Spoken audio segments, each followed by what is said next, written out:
寸之地，碾落做成泥。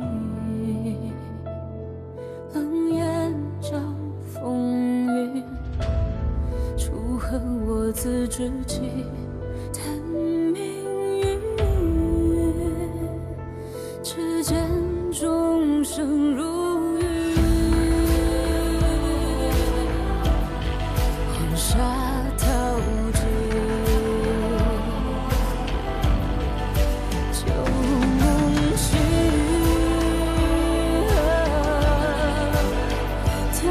剑路之，举壮志，算如云，步步险中影。纵使真剑气，一命破残局。举壮志，冷落雨，缓缓虚实境，天地作证。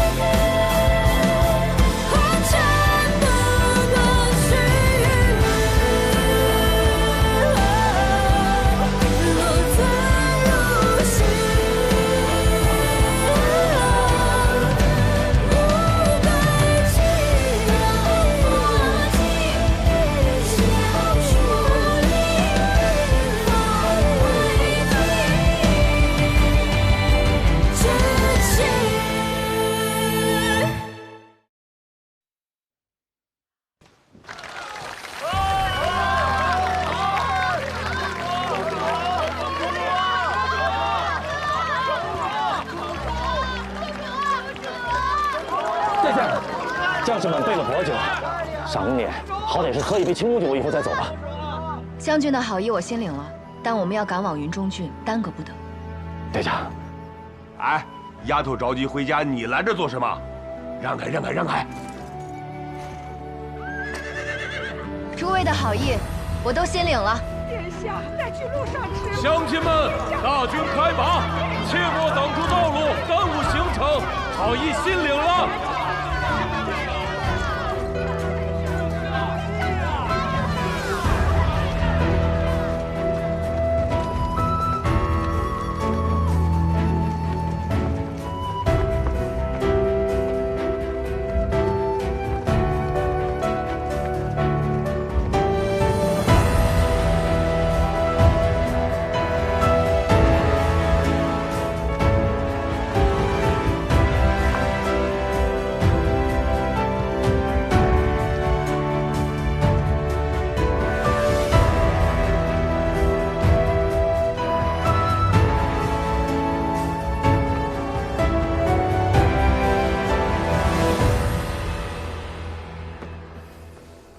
大人，太傅到了，让他进来。是。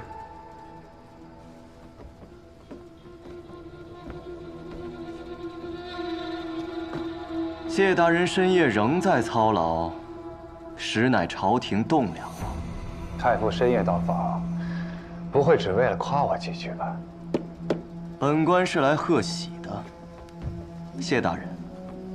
望城一役，可谓大捷。太傅何出此言？望城大捷是长公主运筹帷幄，当然了，还有九弟冲锋陷阵。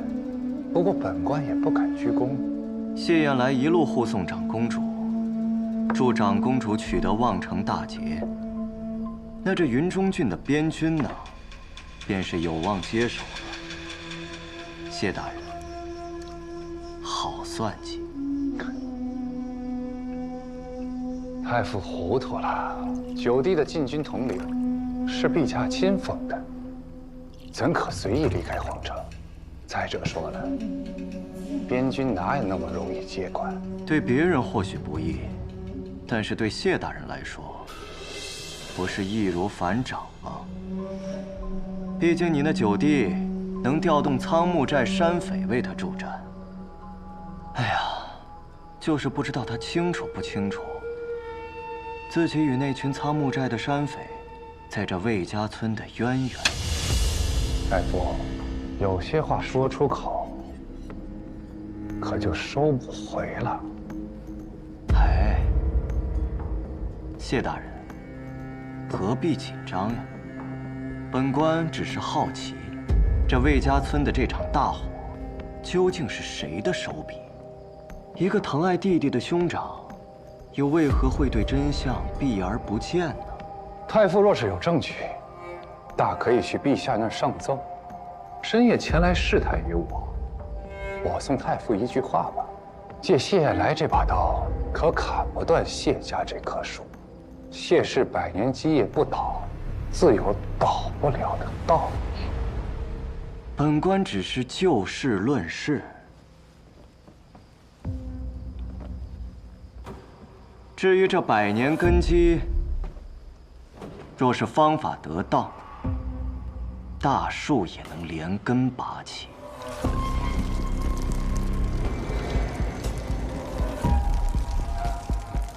有趣。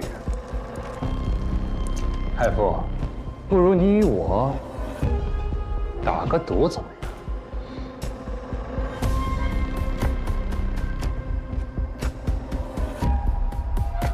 赌什么？就赌明日朝会，你我都称病不上场。试探圣心？不，我是想让太傅看清楚人心所向，谢家的分量到底有多重要。好，我下注。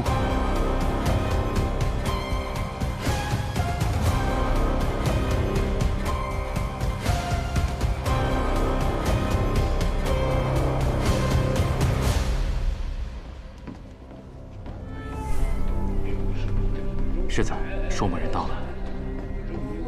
世子大意，湘南军会出兵协助我军攻打望城，可世子非但没有出兵，还眼睁睁看着我军兵败，折损大半，我军残部全数死于云中军境内。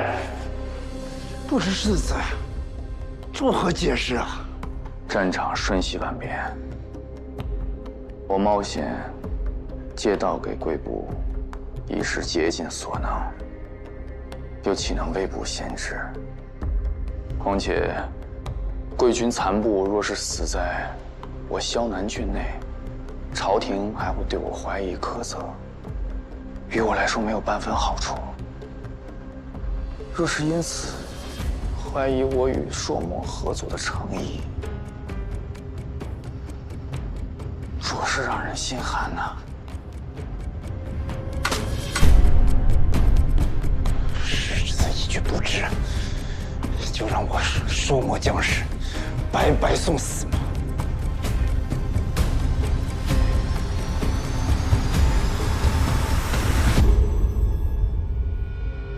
大王又何曾信任我？毕竟，到现在大王都没有告诉我，为何5年前要我助朔在魏家村放那把火？彼时若不是我派人善后，此事又岂能瞒得如此干净？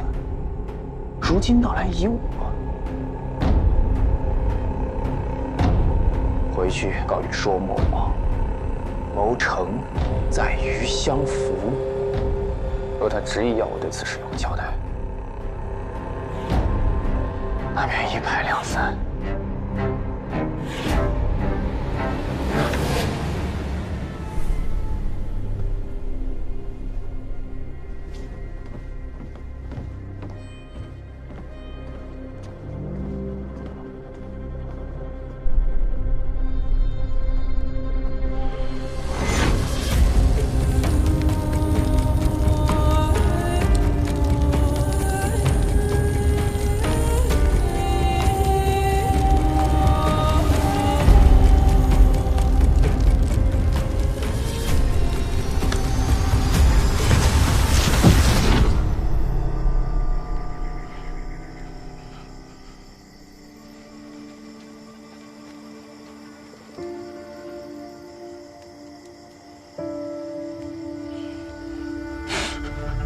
阿九，你做噩梦了？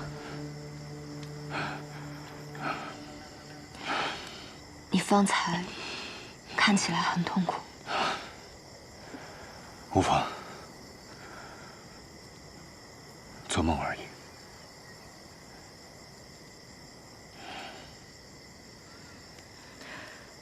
马上就要见到阿爹了，那不是应该开心才是吗？也不是不开心，是害怕。我害怕我阿爹的病。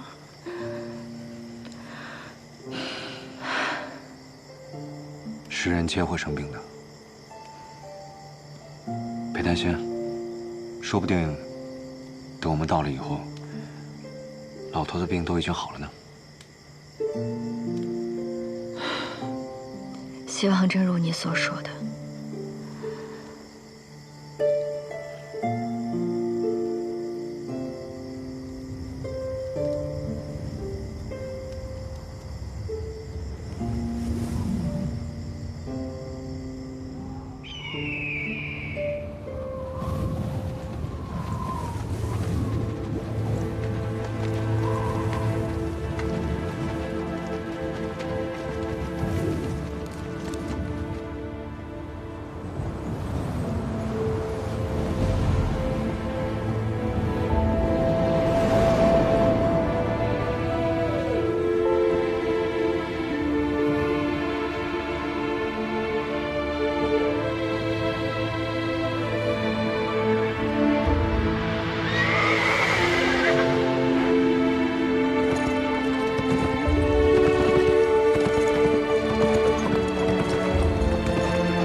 将军说过，有朝一日你回来，他定会在城门口等你。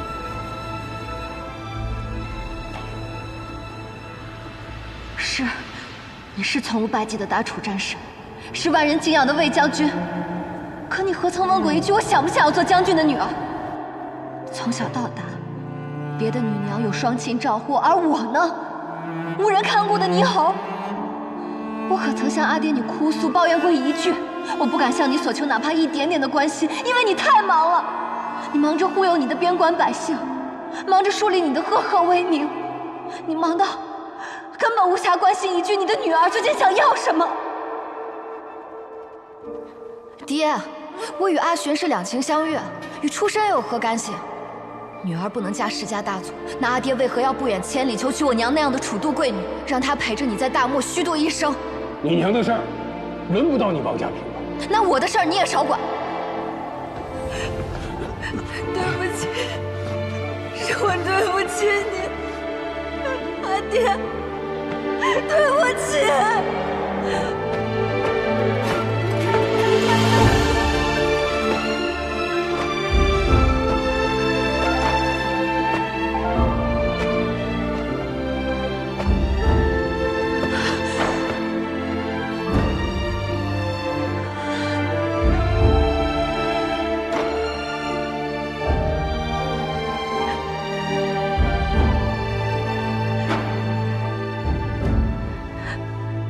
阿爹，我终于回来了。好，回来就好。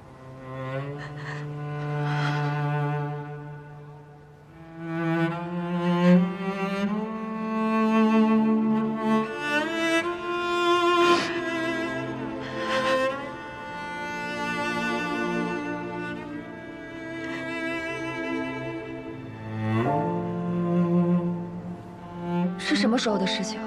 阿爹的眼睛怎么会？军医怎么说？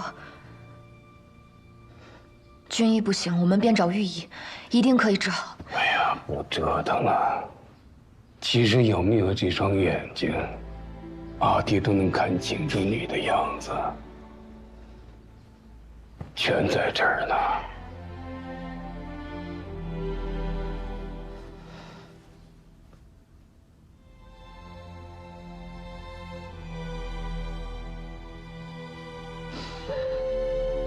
其实，眼睛看不见这段日子，阿爹的心里反倒平静许多。或许是老了，总会想起以前的事儿，越想越觉得对不住你。你长这么大，阿爹竟然没陪过你放过志愿，连你的集结地都能错过。那日你离开时说的那些话，午夜梦回之时，阿爹总是反复想起。你说的对，阿爹不是个好父亲。阿爹从来没问过你心里想要什么，也没资格祈求你的原谅。阿爹，不要这么说，是我对不住你。阿爹，我不应该对你说那些残忍的话。5年前我也不应该任性的离开，为给你只言片语。阿爹，原谅我好不好？哎呀，阿爹从没怪你，何谈原谅？你要是不是那么倔的话，阿爹反倒不习惯了。阿爹这一生最值得骄傲的，不是退敌千里，而是生了个比阿爹还倔的姑娘。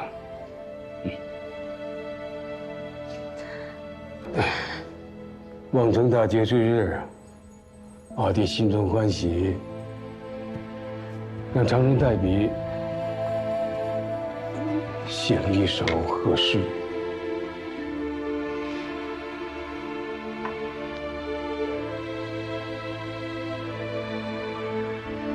明珠韵读，蒙尘久过。起步尔思，虑此风骨。精佩久也，光生万丈，赫赫明明，照彼四方。陛下，望城送来的封赏军报，800里加急。陛下还没开口呢，这长公主便亲自论了赏，怕不是想越俎代庖吧？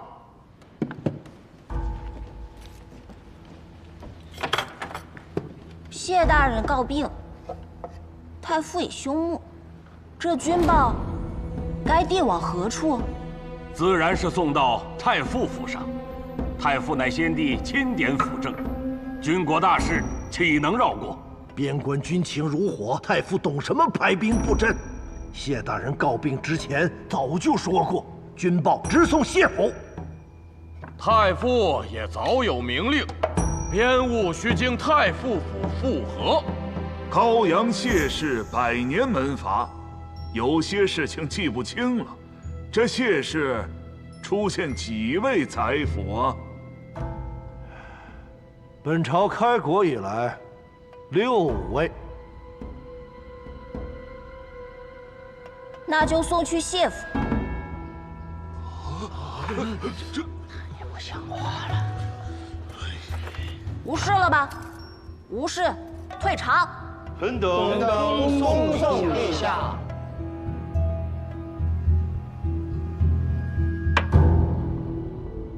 公子，你听说了没？今日在朝堂上，我谢家大获全胜，说是御史那老匹夫气得都快晕过去了。我与你说过多少回，在外行事切忌张扬，凡事盈满则亏。那人家夸公子，夸咱们谢家，我难不成还谦虚不成？我当然受之无愧。也罢。公子，您不看看军报内容吗？这封军报你送去太傅府吧。送去太傅府，公子您不自己批吗？这封军报只有太傅能批。可万一太傅他不……他会批的。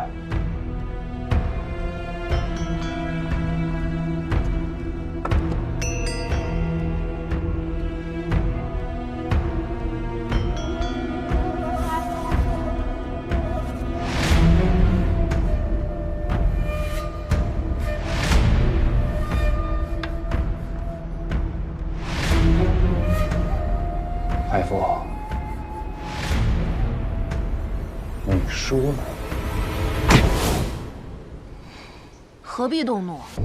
谢艳芳这样的对手，急不得。他抢到了军报，连批都懒得批，分明是在羞辱本官。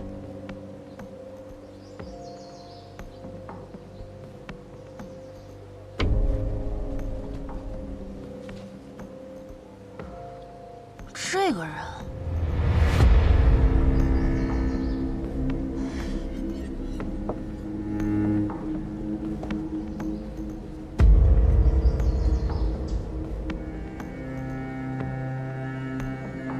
是他。何人？梁强，三皇子案牵扯梁家，谢艳芳亲手流放的。好，好，好。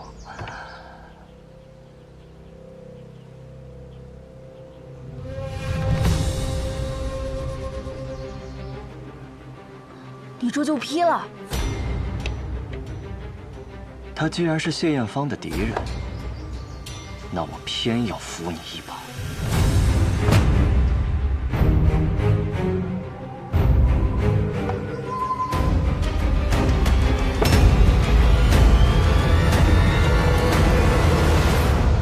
阿爹，爹，你睡了吗？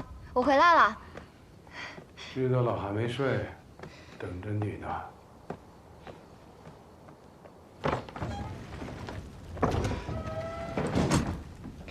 爹，你猜猜，我带什么回来了？新征的娘子抓到奸细了。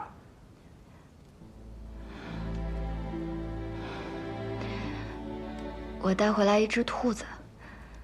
这厉害，不是阿九抓来给你的吧？不是他。阿爹，你看，这个小兔子啊，跟雪团一样。兔子会咬人，你可别忘了，你小时候被咬过，哭了3天。有吗？我怎么都不记得了。过去的事儿，你都不记得了。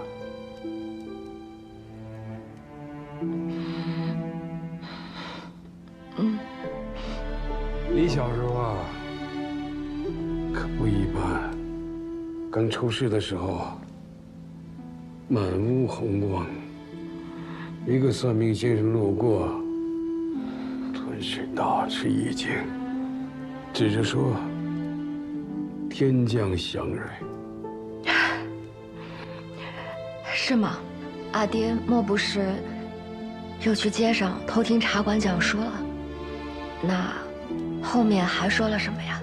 说这小女抓周的时候，一把攥住了边郡的胡服。刚年方5岁，就带着府里的小厮丫鬟，用扫帚当长枪，用棺盖当盾牌，硬是把厨房里的蒸笼堆成了敌城，还寻人排兵布阵，最后把老管家3个下蛋的老母鸡给俘虏了。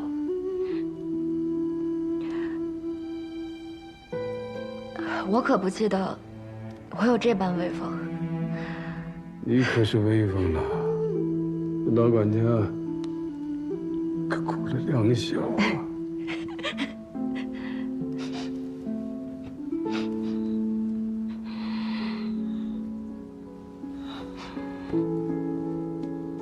阿爹，你写给我的那首和诗，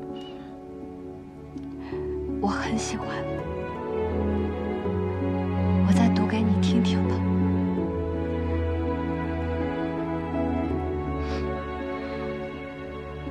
明珠韵读，蒙尘久故，岂不尔思？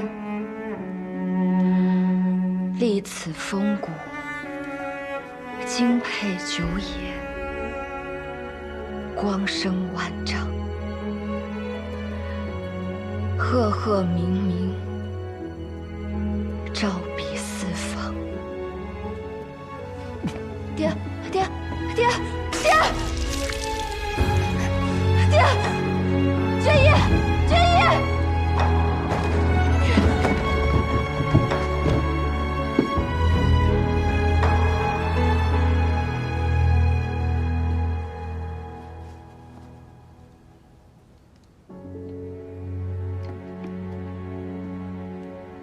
5年前我离开时，阿爹还能挽弓射箭。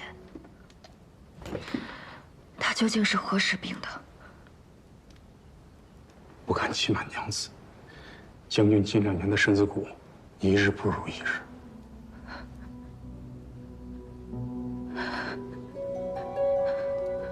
其实，没有生辰里的谢家，结局都一样，都已经下了整整3年。是你亲自送了索命符，来往于楚都和云中，1月又1月。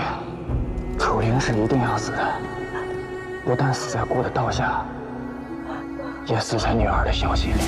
不可能！上一世，明明是我婚后那有毒的沙枣膏才送到父亲这里，这一世没有了沙枣膏，阿爹为何还会如此？将军身体异常，你可知是何缘故？老朽也不清楚是何缘故。待我再去给将军熬服提神补气的汤药来。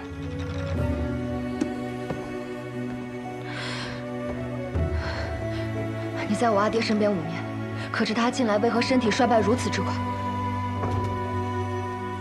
对不起，我不知道。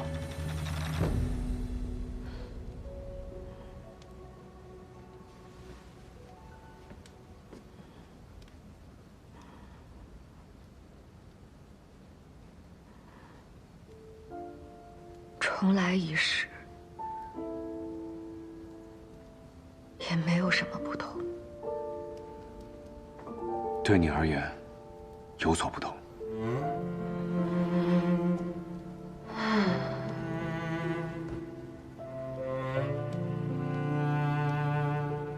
可是该有的遗憾，还是会有。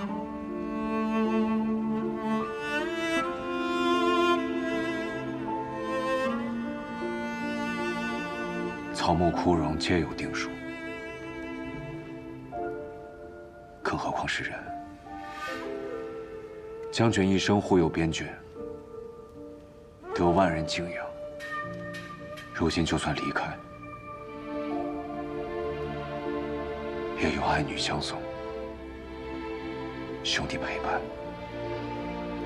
或许他并没有那般痛苦。就算将军真的纵马黄泉，但他对你的爱，并不会因此而消散。可他本不该是这样的，他不该是这样的。他斩敌手于边境，护百姓于边关。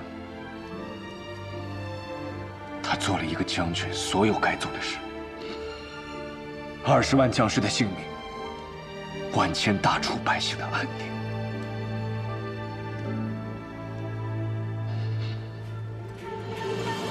你还要让他做什么？我要他活着，我要他活着，要他叫我臭丫头，我要让他陪我做沙枣糕，要他教我骑马射箭，我还要弥补他关于女儿所有的一切。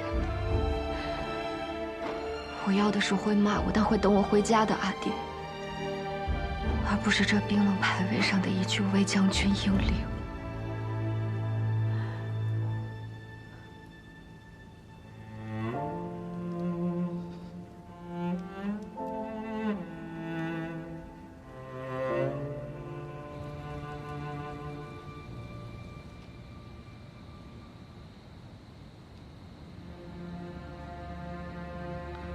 怎么了，姑姑？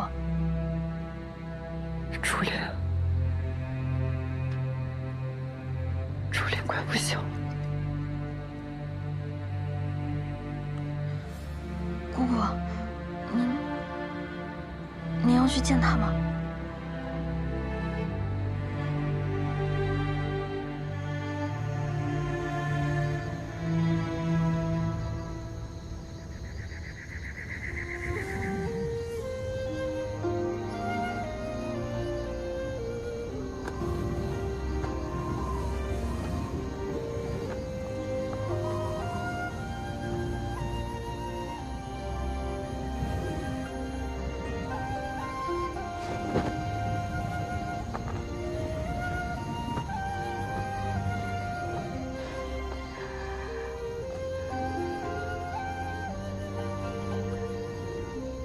阿九，你说，人死之前会想什么？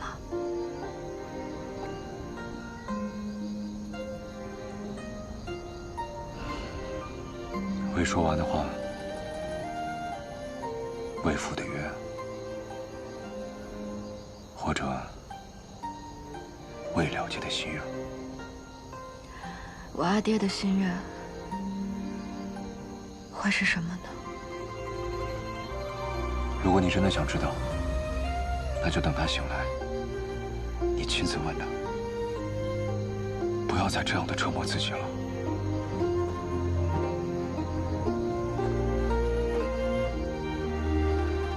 阿哲，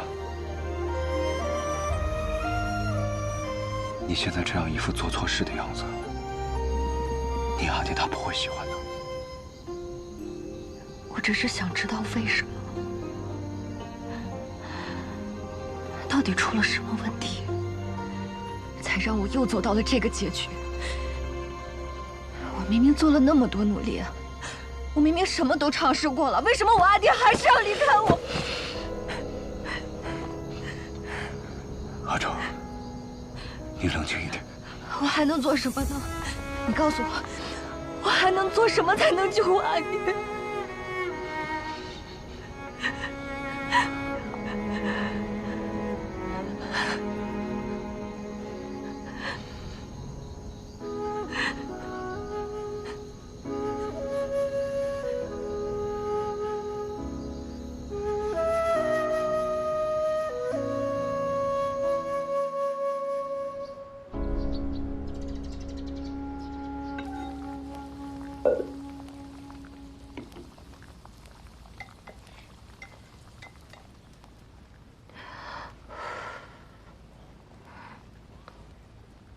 味道还是淡了些。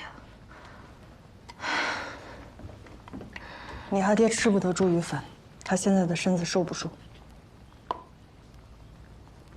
葛大婶，你怎么会到这里来？我是你阿爹的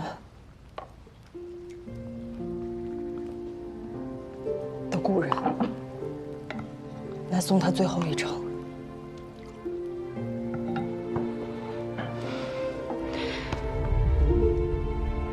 你到底是谁？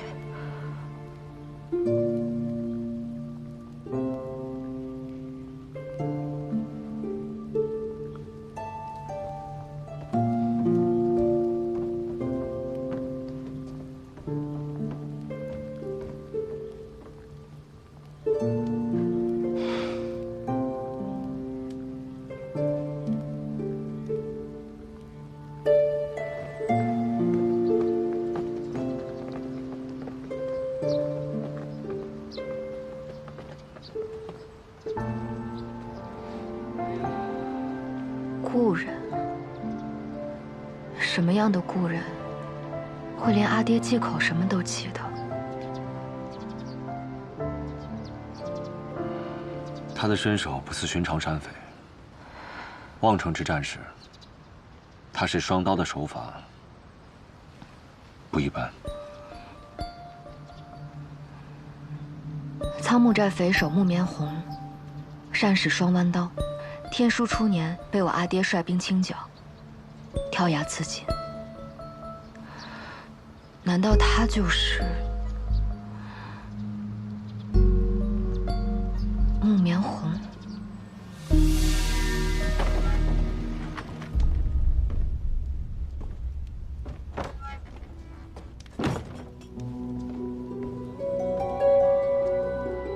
将军，这是府上新来的侍婢，不会说话，但熬药煮汤是把好手。又老了。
你喜欢这样的阿爹吗？不喜欢。为何？因为他是别人的英雄，是大楚百姓的英雄。但我想要的，他是一个寻常的父亲，会给我雕木头娃娃，会陪我看烟火，会给我梳漂亮的辫子，同我度过每一个生命中重要的时刻。但好像这些都没有。那你娘呢？难道我阿爹一直都在骗我？我娘是，绝不可能。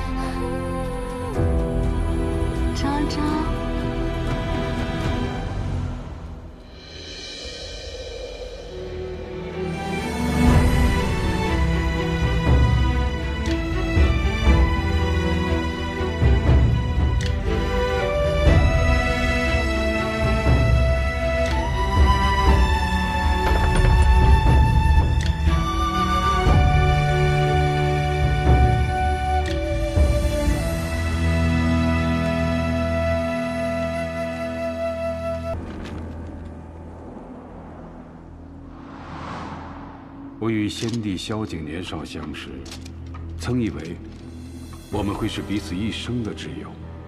萧景说要做明君，我便许诺为他守江山。朔漠集结5万骑兵，云中守将请求增援，让我去。你说什么？云州乃边境要害，不容有失。可我怎能刚登基，就把你派去最危险的地方？正因为你是新君，才更需要一场胜利。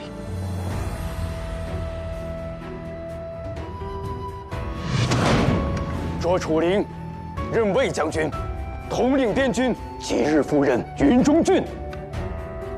那一日，他将代表权力的龙吟宝剑递到我手中，可再利的剑，也斩不断宿命。我步入云中的第一站，便遇见了他。男人小儿，可敢与我一战？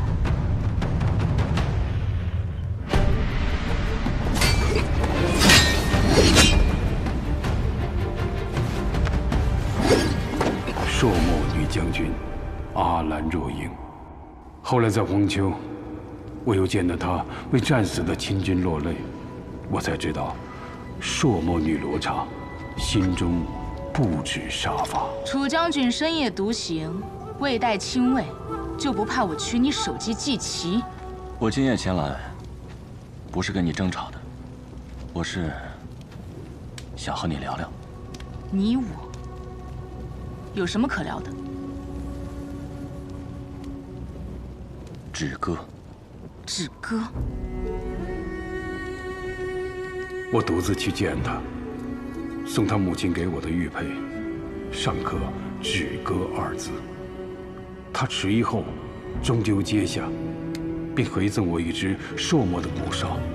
他说，他愿拼死一试。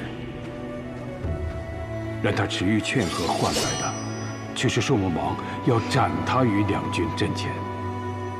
我只能将他带回大楚。我告诉他，若朔漠的鹰没有了方向，那便做朵不败的花吧。从此世上没有了阿兰若英，只有我的妻子木棉后。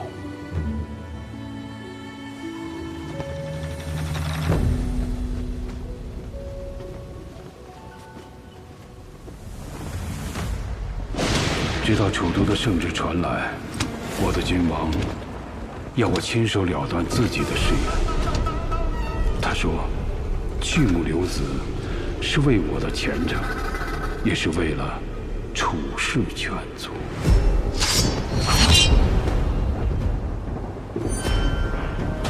你又做什么？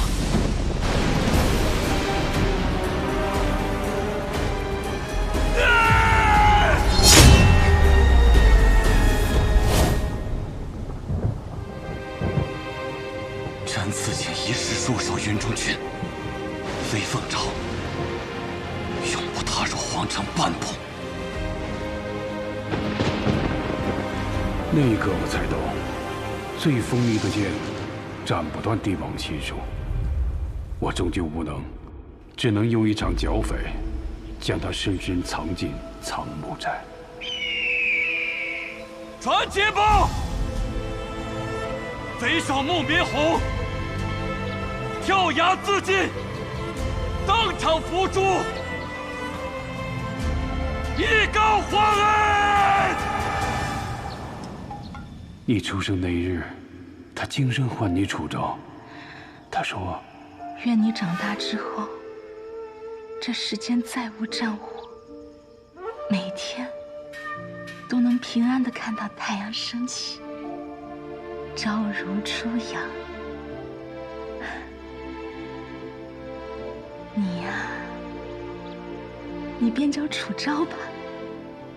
昭昭啊，你要无忧无虑地长大。如果以后有人问起你的母亲，你便告诉他们，你的母亲生活在楚都，琴棋书画样样精通。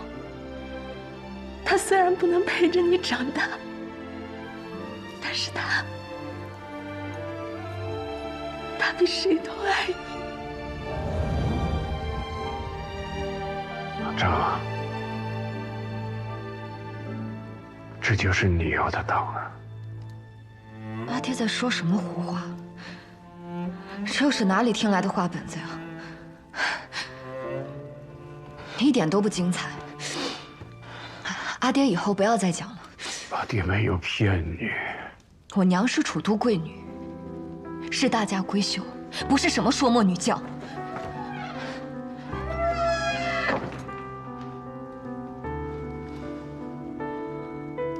我阿爹说你是我娘，你是吗？那敢问阿爹，这些年你告诉我关于我娘的故事都是假的吗？我娘出身高门，琴棋书画样样精通，她善写小篆，画花鸟，弹古琴，你会吗？你如果是我娘的话，你一定会写。你现在就写给我看，你写给我看啊！你不会，你这双手只会舞刀弄枪，你只会杀人。你双手沾满鲜血，你不是我娘，我娘不是这样的。阿超，让他说完。我的母亲眉如远山，肤若凝脂，她是世界上最良善、最好的娘亲。我的母亲，即便是死了，也不会抛下我。她如果还活着，也一定不会欺我、骗我。而你，配吗？阿超，我说错了吗？这一切不都是爹你告诉我的吗？我娘是楚都贵女，我娘病逝了，这一切的一切都是爹你告诉我的呀！还是这么多年，这一切都是你编造的谎言？到底什么是真的？阿爹口中的母亲是假的，阿爹你病中也瞒着我，到底什么是真的？够了！你说的没错，我不是你娘。将军病重，都分不清什么是话本，什么是真的。那既然我阿爹说的是胡话，那你就带着这个没有人要的破东西离开我楚家。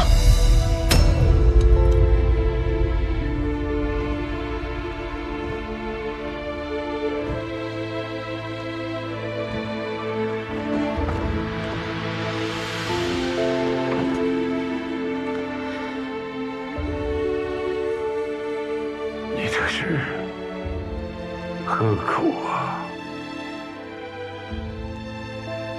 她现在不光是你楚灵的女儿，更是大楚长公主。她的母亲不能是一个硕魔人，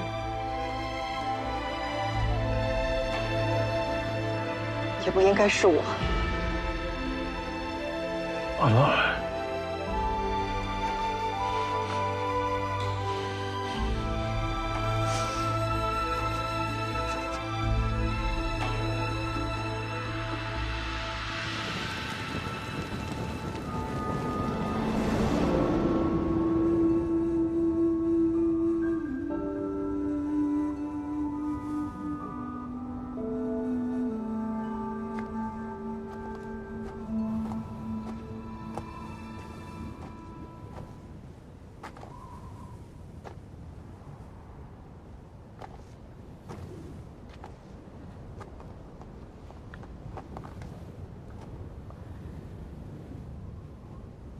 他凭什么替我决定该怎样活着？或许，他只是想要你平安。平安？我活了19年，每天都在思念一个已死的母亲。我现在才发现，最讽刺的不是击败空坟，而是我的母亲从一开始就选择抛弃我。真正的不爱，连欺骗都是多余的。在我8岁的时候，我母亲送我回了谢家。她跟我说，她一定会来接我。可到最后，也没有等到她。你是想告诉我，他们骗我，是因为爱我？欺骗分很多种，有人欺骗是为了伤害，而有人欺骗是为了守护。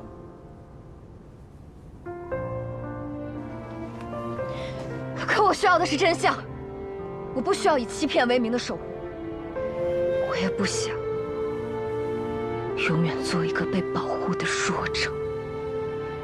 19年，他们骗了我19年。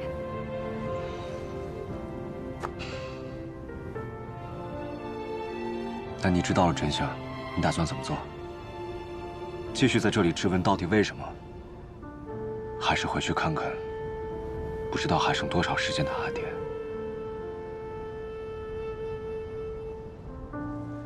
阿成，信任不是用来纠结对错的。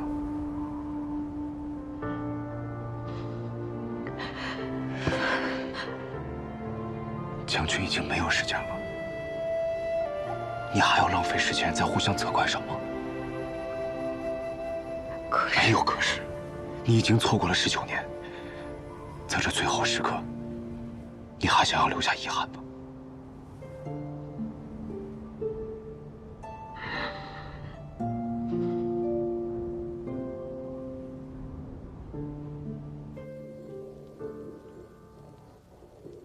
三舅舅，你的病可好些？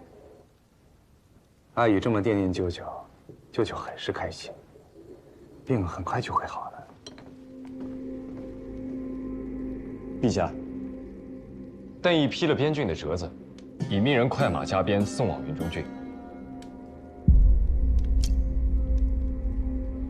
太傅果然不让人失望。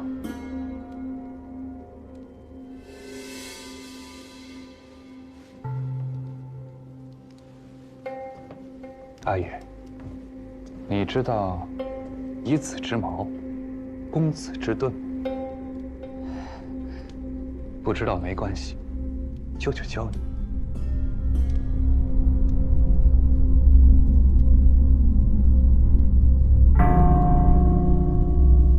你们俩去那边，你们俩去那边，都给我听紧了！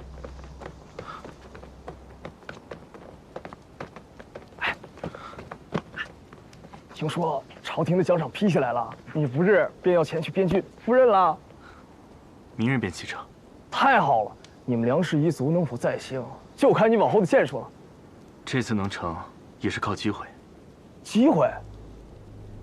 梁家本为戴罪之身，加官封赏亦是有困难，只是好在有贵人扶持，加上朝中局势相护，这才顺利通过。贵人？能够帮到我们梁家翻身的，都是贵人。但我怎么听说，这次的赏赐名单是长公主给的？她与普通女子确实不同。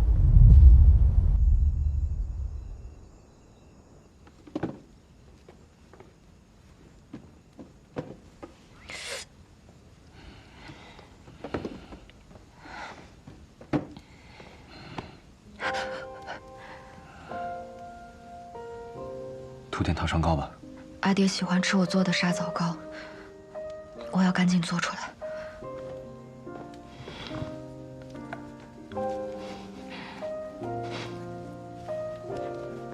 这个馅儿用筷子不好拌，你试试这个。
你和将军分明相爱，却被迫分开了，你为何不承认？我们相爱过，但阿昭不能有一个朔漠人的母亲，就如同楚灵不能有一个朔漠人的妻子。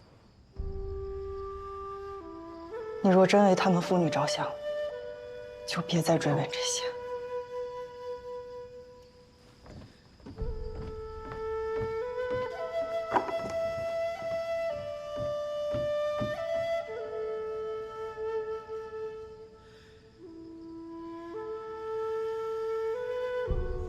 我能否问你一个问题？你可曾后悔过？后悔什么？后悔当年离开了他，让他以为自己没有娘亲，深留遗憾的长大。有些事不是后悔就能改变。可是现在呢？此时此刻，他就在里面，崩溃、绝望。你真的忍心吗？我能做什么？承认自己的身份，让他背负敌国血脉的耻辱，还是让他寡尽一身尊荣，跌入万人唾弃的深渊？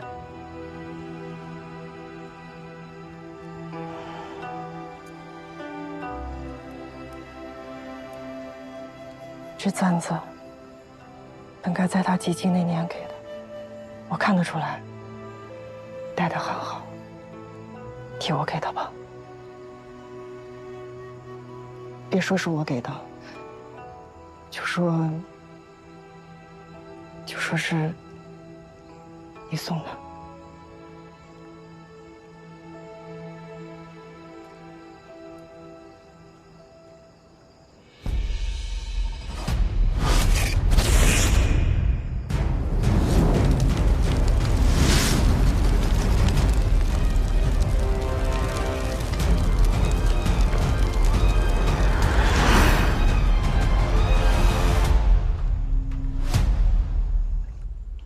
不过是丧家之犬，何惧之有啊？属下就是怕他们因望城之事心生芥蒂，不愿再与我们萧南郡合作。望城之事，与我萧南郡有何干系？那些朔漠残部被屠杀，不是楚昭做的事情吗？世子说的是。说起朔漠，我倒是有另一件事情想要问问你。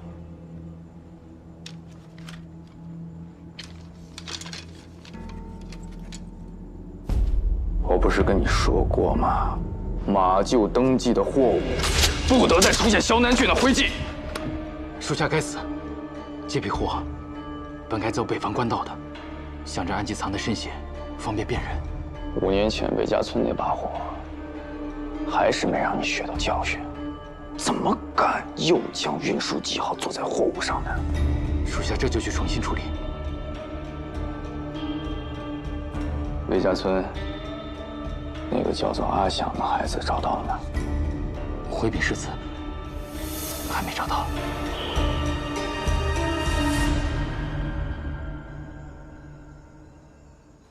快看看我爹，看看我爹，救救我父亲！快！不必了，把这留下。我想和你说几句话。爹，我在。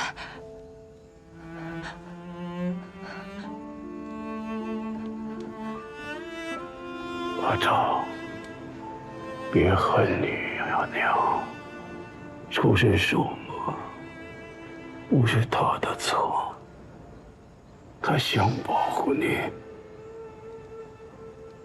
也不是你憎恨他的理由，那是走错路，离开你，唯一能保护你的方法。你阿娘很好，她也很爱你。是阿爹的错，是这乱世的错，才让他没有办法留在你身边陪你长大。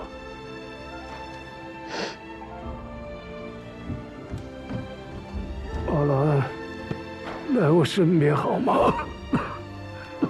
爹，阿昭，如今我命不久矣，也不在意什么了，就想跟阿娘好好道个别。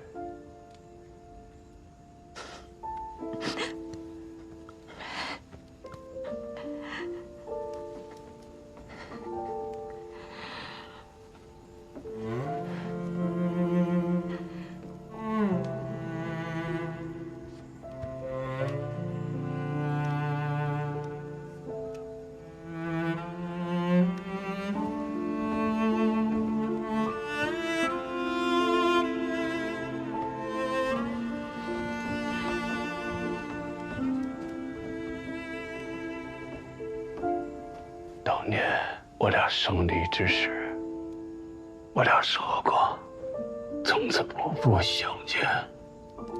如今死别，竟真的不能相见。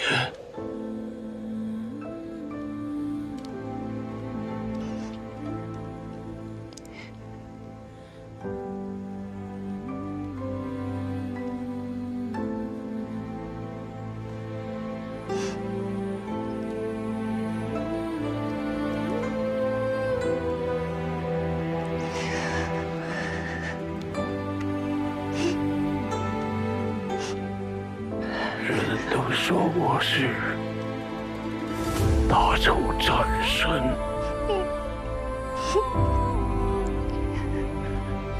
可是迦兰的楚灵不过是多活了19年的行尸走肉罢了。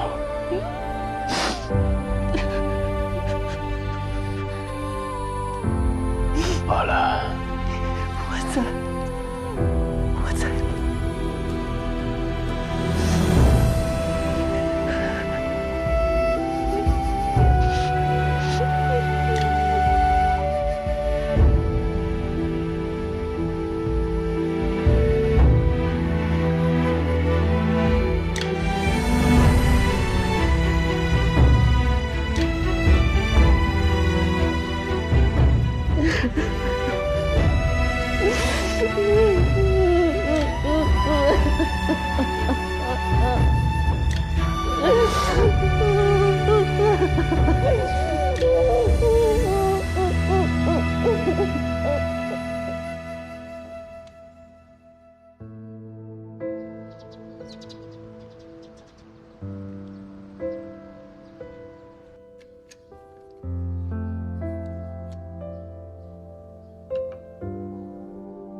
谢家族会，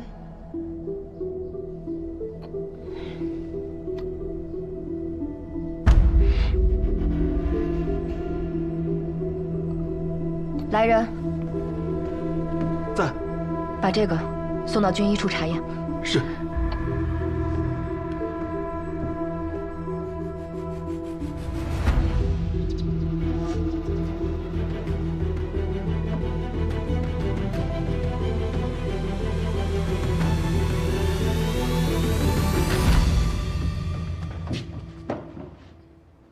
长公主，臣已验过此药，乃是数种毒药炼制而成，短时间内可让人气血流速提升，肌骨爆发力激增，甚至令濒死者回光返照。这与臣在古书上看到的一味奇毒千机燃血饮颇为相似。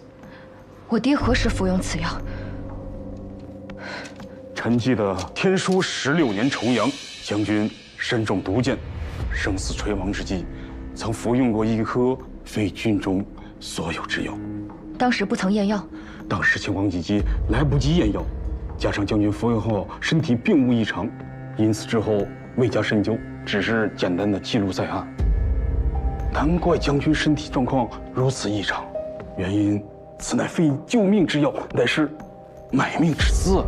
此药服用后，毒素沉积体内，侵蚀心脉，不可逆转。古书上记载，此药一经服用，需3年后加服1丸，才可续命3年。若不能及时加服，身体反而急速衰败，神仙难救。你刚说，此药并非军中之物，那它是从何而来？说。是阿九给的。上一世，天书19年8月初8安平之乱，阿九送我到萧玄身边后，即刻返回云中去。也就是说，如果药是他给的，阿爹在重阳能及时服下第2颗，可续命3年，直到安平3年才毒发。而这一世，天书19年，大婚取消，安平之乱提前。谢燕来因我获封禁卫军统领，长久滞留除毒，错过给阿爹的服药时间，所以阿爹他才毒发不治。能给他药的人，那就只有谢燕来。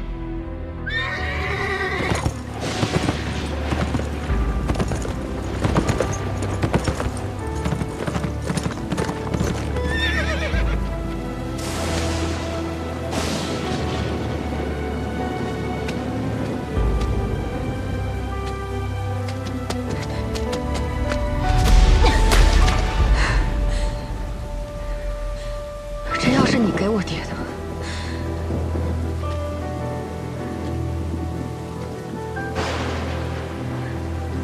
是。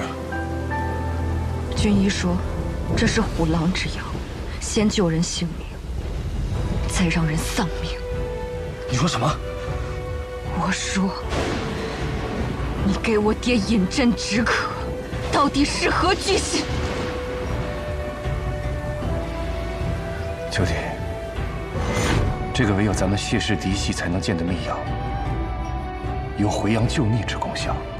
你把它带在身上，以备不时之需。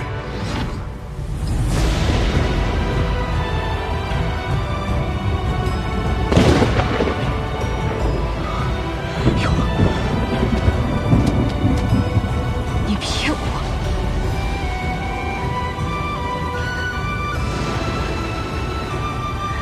药确实是我给的。如果你想报仇，现在就可以取我性命。这就是你的解释吗？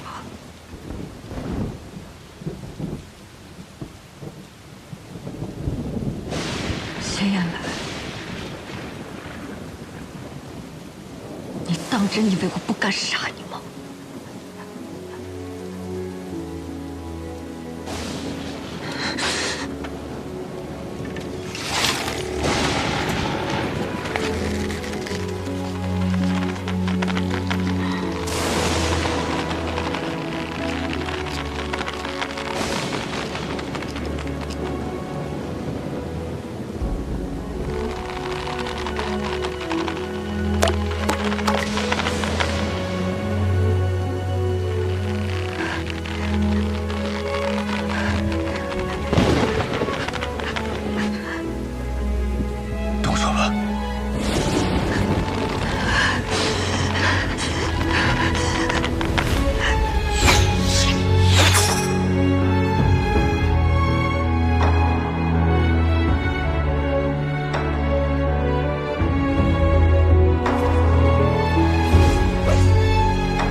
笑，小小不是我成就。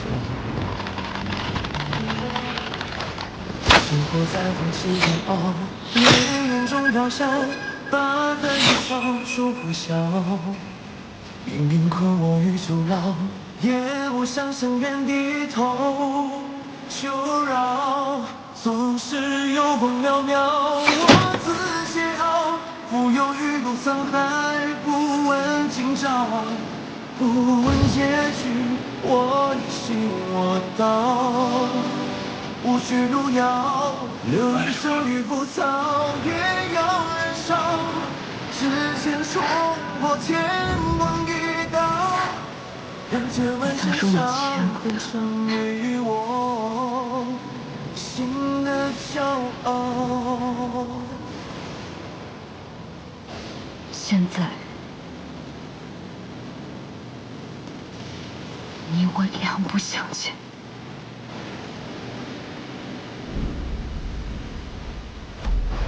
只可看暗角，只为人笑，纷纷扰扰，人间惊鸿把你照照。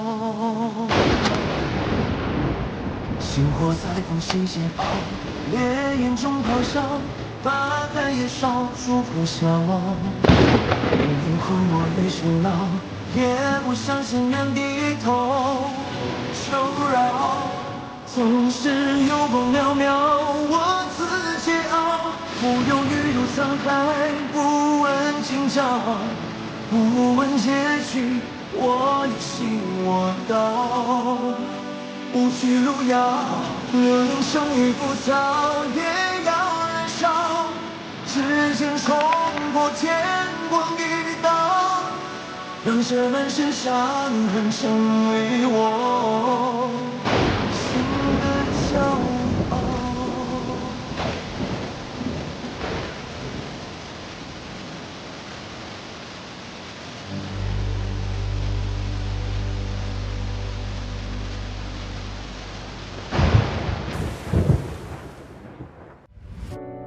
断肠苦枝残烧，衔泥沼，偏要趁云霄，摘下傲骨血肉成鞘。星火在风息煎熬，烈焰中咆哮，八海也烧，数破晓。命运困我于囚牢，也不想向原低头。求饶，总是有光渺渺，我自桀骜，浮游于路沧海，不问今朝，不问结局，我一心我道。无需路遥，留一生于浮草，也要燃烧。指尖冲破天光一道，让这满身伤痕成为我心的骄傲。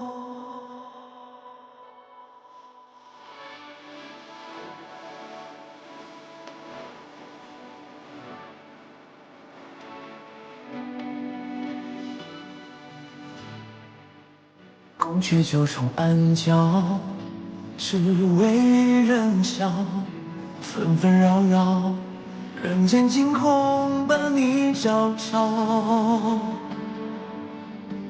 星火在风息煎熬，烈焰中咆哮，八海也烧，数破晓。命运困我于囚牢，也不想向原低头。